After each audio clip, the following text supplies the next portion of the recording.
রাতের গভীরে হযরত আয়েশা রাদিয়াল্লাহু তাআলা আনহা আল্লাহর হাবিব সাল্লাল্লাহু আলাইহি ওয়াসাল্লামের বুকের উপরে মাথাটা রাইখা ঘুমাইতেছেন।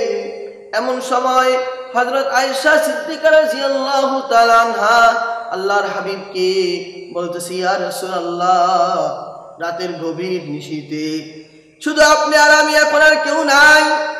আমি আপনার কাছে আজকে এমন একটা জিনিস চাইবো যা আমি ইতিপূর্বে আর কোনোদিন আপনার কাছে চাই নাই।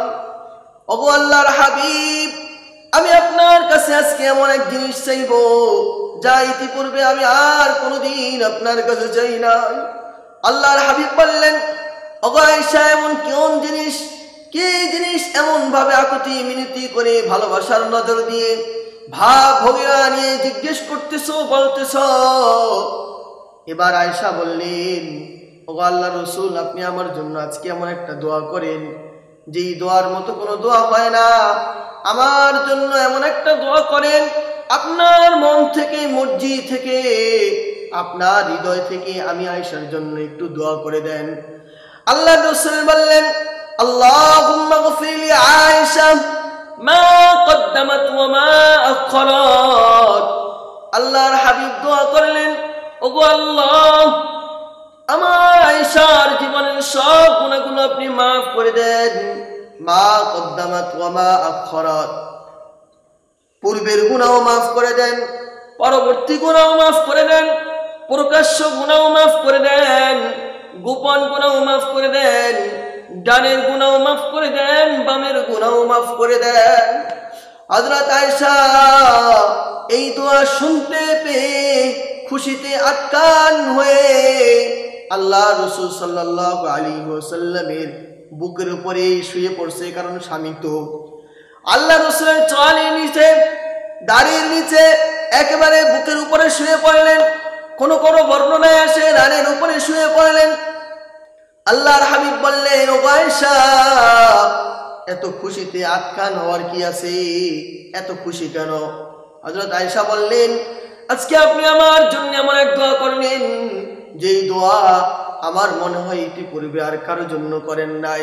যেই দোয়া করেছেন, আমার পূর্বের গুনাহ মাফ, পরের গুনাহ মাফ, সামনের গুনাহ মাফ, পিছনের গুনাহ মাফ, ডানের গুনাহ মাফ, বামের গুনাহ মাফ, আমার সারা জীবনের সব গুনাহগুলো মাফের দোয়া করছেন। এত সুন্দর দোয়া করছেন, আমি তো আর খুশি না হয়ে পারি না। আল্লাহ রাসূল বললেন, আয়েশা, এত খুশি হওয়ার কিছু নাই। আমি আমার উম্মতদের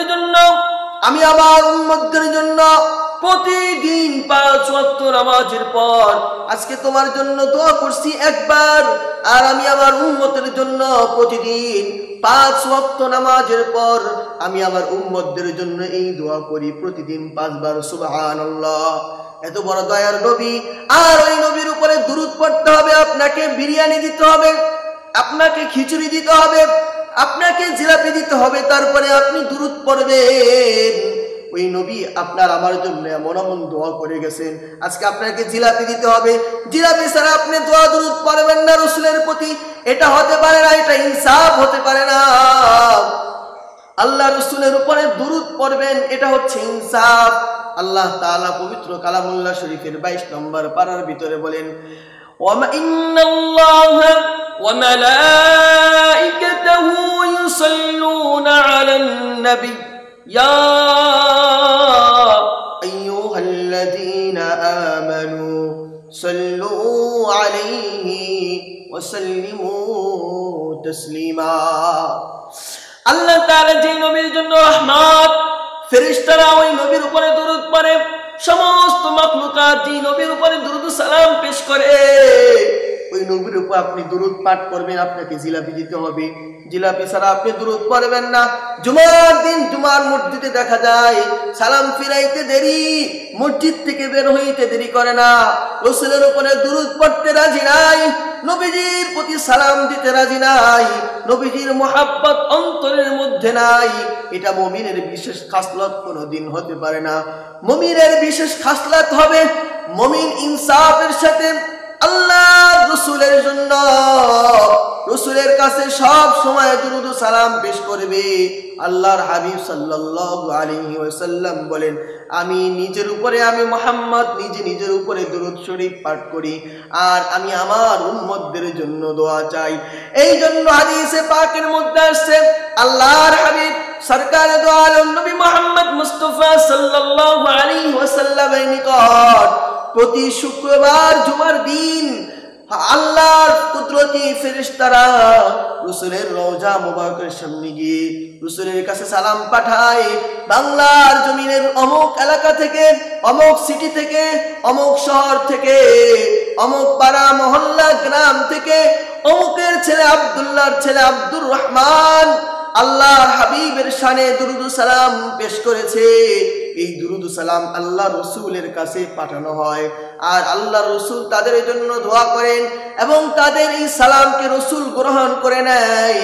মুমিন মুসলমান এই জন্য আল্লাহ রাসূলের শানে দুরূদ ও সালাম পেশ করতে হবে। দুরূদ পাঠ করা একজন ঈমানের জন্য, ঈমানদারের জন্য ঈমানি দায়িত্ব। অন্যথায় আল্লাহ রাসূলের প্রেম মহব্বত ভালোবাসা কোনোদিন প্রকাশ পাবে না। রাসূলের মহব্বত যদি পাইতে চাও, রাসূলের উপরে দুরূদ সর্বপ্রথম পড়ে নাও।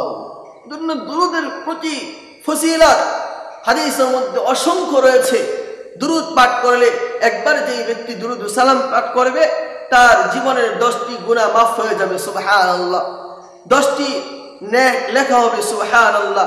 এইভাবে দুরূদ ও সালামের বহুত ফজিলত রয়েছে। আল্লাহ রাসূলের শানে দুরূদ ও সালাম পেশ করতে হবে। এখন অনেকে ফতোয়া দেয়, মাসলা বের করে যে দুরূদ ও সালাম পড়লে কি হবে। না, দুরূদ ও সালাম পড়তে হবে। রাসূলের শানে যদি আমরা দুরূদ ও সালাম না পড়ি, তাহলে ইহুদি কোনোদিন রাসূলের শানে দুরূদ ও সালাম পড়বে না। তারা ইহুদি, মুশরিক, কাফের, বেঈমান মুশরিকরা মুসলমানদের থেকে নবীকে দূরে সরানোর জন্য, ঈমানকে দূরে হটানোর জন্য, রাসূলকে ভোলানোর জন্য শত শত ষড়যন্ত্র আর পায়তারা চালাইতেছে। এদেরকে এজেন্ডাদেরকে বাস্তবায়ন করতেছে। ইহুদিরা টাকা দিতেছে, এই টাকা দিয়ে এজেন্ডা বাস্তবায়ন করতেছে। এই জন্য মুসলমানদেরকে হুঁশিয়ার থাকতে হবে, সাবধান থাকতে হবে। ঈমানের বলিয়ান নিয়ে সবাই উচ্চ আওয়াজে নারায়ে তাকবীর, আল্লাহু আকবারের ধ্বনি নিয়ে রাসূল সাল্লাল্লাহু আলাইহি ওয়াসাল্লামের শানে রিসালাতের দায়িত্বের ভূমিকায় আসন্নিত হয়ে সবাইকে ইসলামের জন্য কাজ করতে হবে।